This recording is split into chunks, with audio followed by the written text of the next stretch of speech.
Isang mabiyaya at masaganang araw po sa atin lahat. Welcome back po dito sa ating YouTube channel, Tagapanood TV. Jillian Ward, bukang bibig si Eman Baco sa Pacquiao, pagbubuking ng kapatid nito. Yan po yung ating pag-uusapan at bibigyan ng komento, reaction, opinion. Pero bago po tayo magpatuloy, nais ko lang po kayong imbitahan, lalong-lalo na po sa mga bago lang pong napadaan dito sa ating channel, na mag-subscribe at i-hit ang notification bell para ma-update po sa mga bagong video na ilalabas natin. Isang like, share, and subscribe mga tagapanood. Sobrang napakalaking bagay po niyan dito sa ating channel at libre lang naman po ang mag-subscribe. Kaya naman huwag na natin patagalin to. Simulan na po natin ang ating reaction video sa araw na to mga tagapanood. Let's do this! Jillian Ward at Eman Baco sa binuking ang tawagan sa isa't isa. Jillian bukang bibig si Eman sa kanyang event.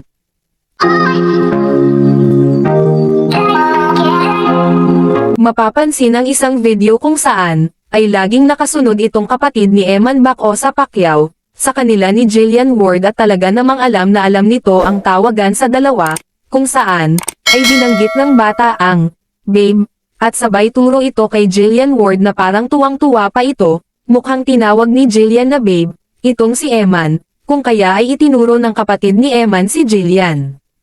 Makikita din ang dalawa na laging magkatabi at magkadikit, at mukhang botong-boto naman ang kanilang mga magulang sa bawat isa, kung kaya't mas madali sa kanila ang maging close na. Maririnig din ang pagsabi ng ina ni Jillian kay Eman na sana ay hindi ito magbabago at laging humble kung ano man ang mararating nito sa buhay. Pero matibay, magandang katawan niya. Round of the six.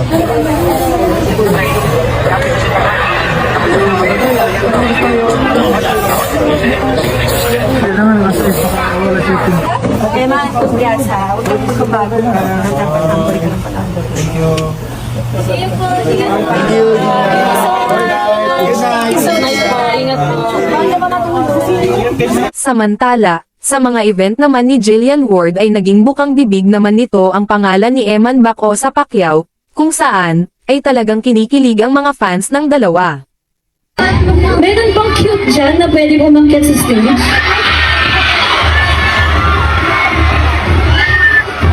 Sino? Sino yung nandyan? Yung mga ano, yung medyo kahawig na Eman, gano'n.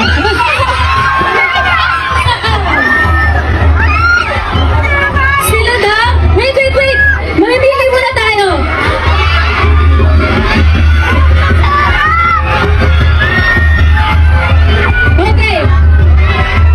Okay, music po please! Sa teaser natin. Ano to? Wait lang. Pwede na naman. Kasi kailangan lang. Pero kailangan daw po. Sorry. Atadhata! No! Ay, correct. 1, 2, 3, go. Hindi ba? Si Julia, parang ganda-ganda nun. Di ko may nasa baka matata na yun. Machine po. 1, 2, 3. Jillian, for sure, narinig mo na to. Naku, viral ito. Yes. Usap-usapan ngayon yung pag-ami ng bagong sparkle star na si Eman Pacquiao. Napanood yung interview eh. Crush ka raw niya. Panoorin natin, di ba? Panoorin natin, yan. Crush mong artistang Pinay. Jillian Ward. Jillian Ward. Naman ako. Gaano mong kagustong ligawan si Jillian Ward? Wala yan dito. 5 ba yun? Talaga? Sabi mo, Jillian. Sa dinami-dami ng artista. Thank you.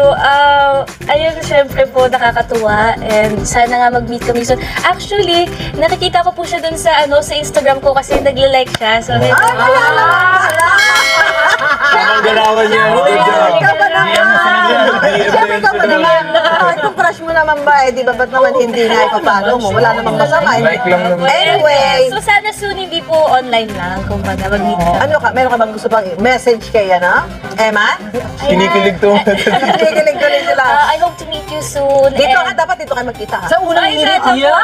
I hope to meet you soon and sana you stay humble and may God bless you always. Nakakatuwa po siya kasi nakakatuwa siya, di ba? nakikita ko po yung mga interviews niya, sobrang bait po. Napaka-gentle na. Very godly. So, ayun nga, kaya gusto ko rin po siya ma-meet.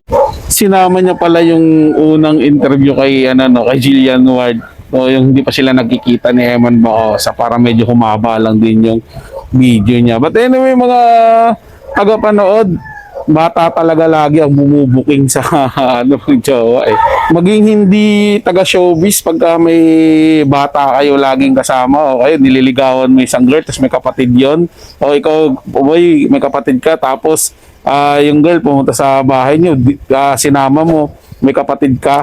Laging ganun yung bata talaga lagi yung bumibista sa sa ugnayan yung relasyon ay tawagan laging ganun Kaya siguro nung makita nung kapatid ni Eman, oy babe, kasi yun ang tawag nila si babe kaya gumaganon. Yun sa kanya itinuro pa si Jillian na babe ganun. Tapos yung dalawa yan, parang siyempre mabibigla yan at hindi na nila alam ang gagawin nila. Nako, baka isipin nila, dito na ba mabibisto yung natin, yung relasyon natin? Wala rin naman masama mga tagapanood.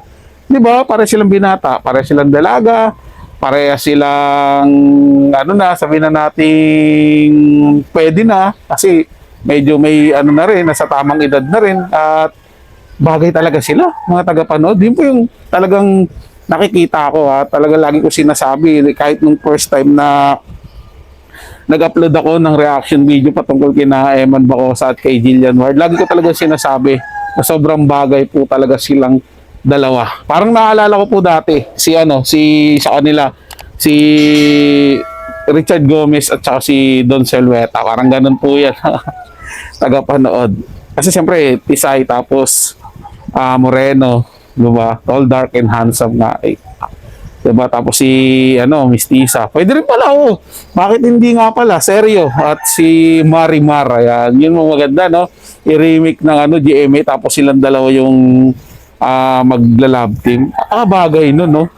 Ang lupit siguro nun mga tagapanood. At panigurado ako, tatangkilikin din po yun. Sigurado yan. Kasi syempre minahal ng tao yan yung karakter ni Marimar at ni Seryo Subukan lang, di ba? Wala namang mawawala, bagong generation. No? Kaya, kung hindi man yun, di isip sila na makabagong mas mainam siguro kung hindi agad heavy drama. May something, may konting comedy. Diba? Para mas okay din. Diba? Para light lang masyado yung eksena. Kayo mga tagapanood, ano sa tingin nyo? Ang masasabi nyo kina Eman at Jillian. Komento na ang inyong opinion sa ating comment section. Babasahin at pupusuan ko yan. Maraming salamat po mga tagapanood. Sila po mga tagapanood. Ito'y comment at opinion lamang. Wala pong personalan. Paalam po at mabuhay po kayong lahat. Maraming salamat po sa inyong panonood.